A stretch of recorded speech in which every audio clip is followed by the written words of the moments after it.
Hello and welcome back to Flip Motors UK. So today I'm off to Newcastle to pick up a Volvo V70 that I bought the other night with an MOT fail sheet and a door that's absolutely caved in. How bad can it be? Let's go and find. Right, I've picked the Volvo up. I'm actually going to see Anthony from Budget Bangers now. So I'm going to pop in there on the way home. And so far, well, I've made it through the Tyne tunnel, so that's about 5 or 6 miles. We'll see how it goes. And I tell you what, I'm really impressed with the CD choice. We've got a bit of Good Morning Vietnam. Right, hopefully it makes it back to Newton Aycliffe, which is about 5 miles from where I live, where my unit is. And then we'll have a proper look around the car, see what you think. There we go, so just got to Anthony's new place. We'll pop in and see him for a bit, have a bit of a catch up, and then probably head home for a bit of lunch, and then have a little walk around the old V70. It's made it back to Aycliffe, about 35 miles. Quite impressed so far. There you go, suspense is killing. A little i20 from the last video, ready to go out, all being cleaned up, come up absolutely lovely. I know we were on about working on tight budgets. Well, I've made a mistake, haven't I? So guess what happened?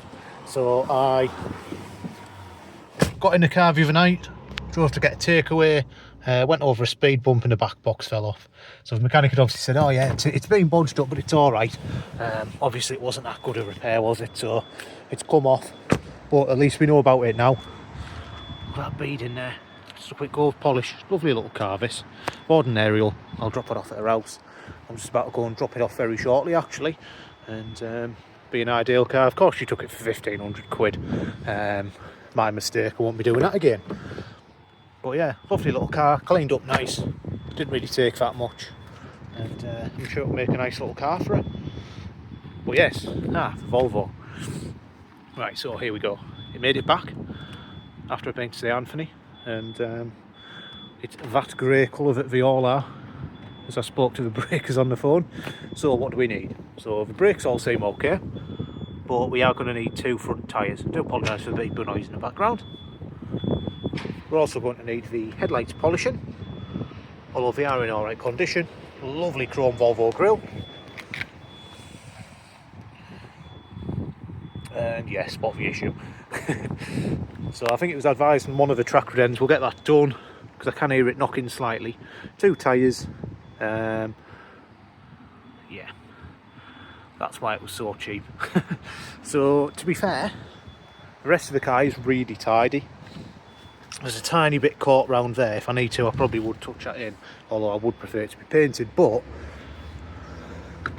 that opens with the door, the bottom bit as well, and then you've got little to no damage, haven't you? So if I can find a door in colour, that would be perfect. Saves getting that painted, different trims and whatever else. That's probably going to be 200 to 400 quid, isn't it? So door touching might be looking at about 100 quid or something like that. So that's definitely the way I'm going to be going. Looks like someone's had a bit of an accident. It seems it was an old boy that's had it. We've got loads of history since he had it in 2019. I can't show you it all because it's got all his details on, but it's all there. It's been well serviced. It's had countless breaks and all that. But I don't know if you guys check the MOT history on cars like this. This one is an MOT failure. So it's failed on some brake hoses, like the rubber ones. Apparently they're a bit corroded around the ferrules, so they'll be getting replaced. And also the handbrake shoes, so there's little to no effort from the handbrake. If you look here, it's had almost new discs and pads in the front. It even had a caliper. But they've got the inbound shoes in these brakes, and they're quite common for it on these and the XC90s and all that.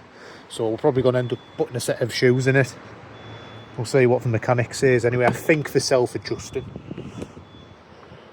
Look at the size of that boot. Ideal for a couple of tip runs, isn't it? Guess what my plans are for the weekend? Well, when it's fixed anyway.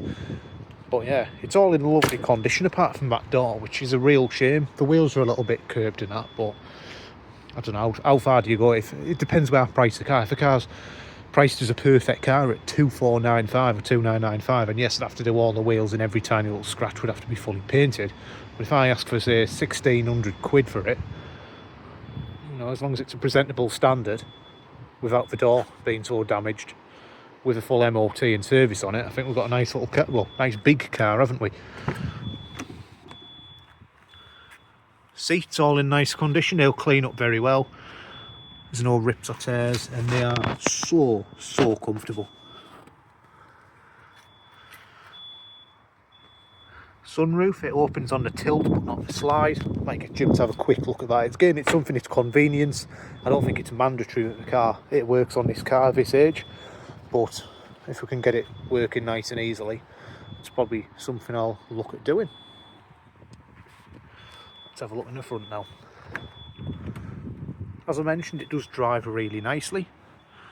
Bit plain the dashboards, plenty of buttons, typical old Volvo, but it's very functional and everything feels solid. Like the opening and closing of the doors, it just feels solid. As you can imagine, it's not a low mileage car. On the old D5 engine, automatic gearbox as well. I know it needs a good clean. 169,761 miles, and it is coming up with its time for its regular service. Loving the Good Morning Vietnam CD. Fantastic. There we go. This one is missing a sat-nav. Some of the long-time followers of this channel may remember the S60 I had with a rare sat-nav. It also had a little remote and everything as well. This one doesn't have it. I love the noise of the D5 engine. Really do. I don't know if you can hear it on here, but it is a little bit vibrating, so I think it is going to need some type of an engine mount or something. Like I say, loads of history with this car, so I don't know, is there going to be any money in it? I hope so. I don't think there's much more to say, although I will pop the bonnet for you.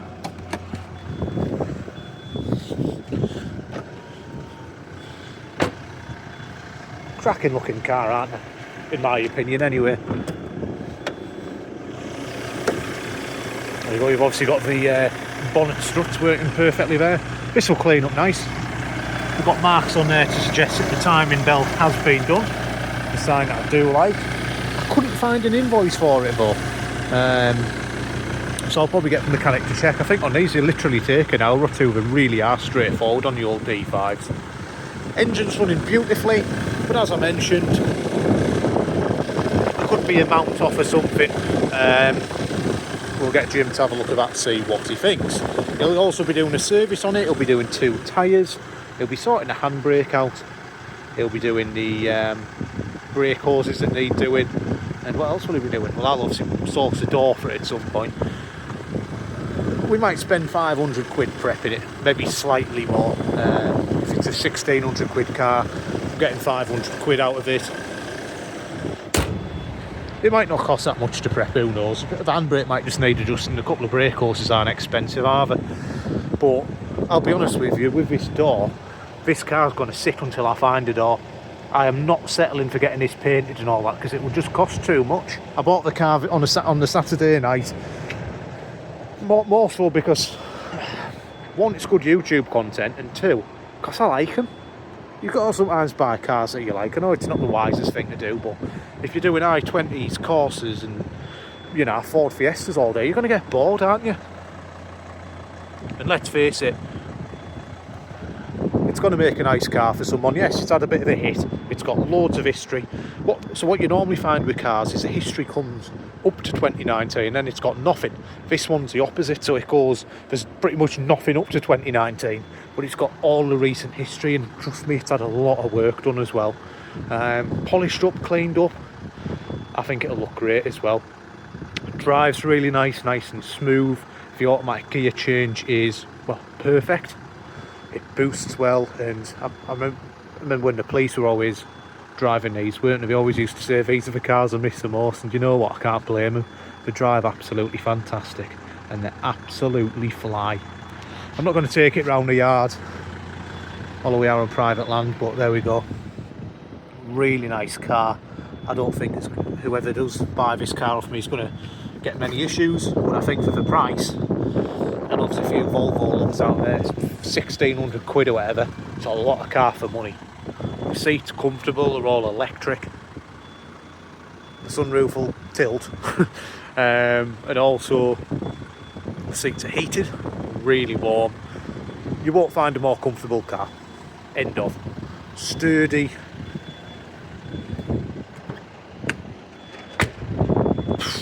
says it all, doesn't it? Swedish quality. But there we go.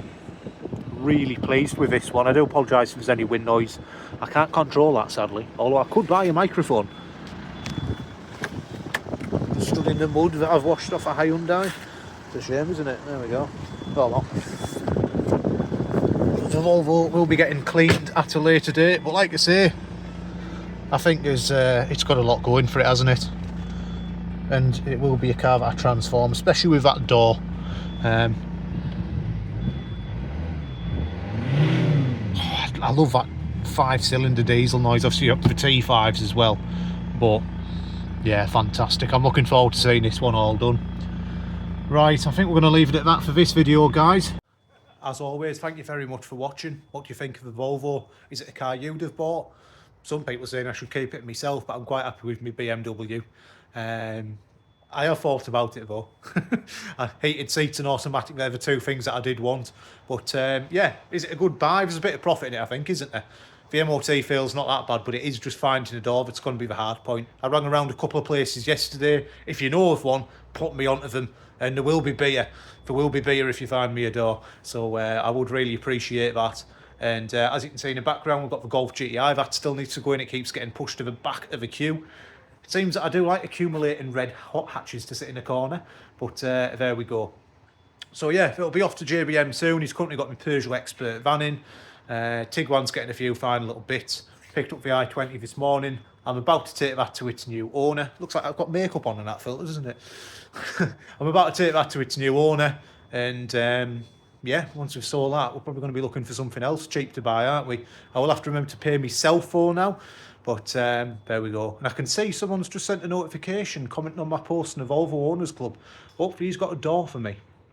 Anyway, thank you very much for watching. Please stay tuned. Any further updates will be on a future video. I'll catch up with you all soon. If you haven't already, please like and subscribe. Take care now. Have a good weekend. Bye-bye.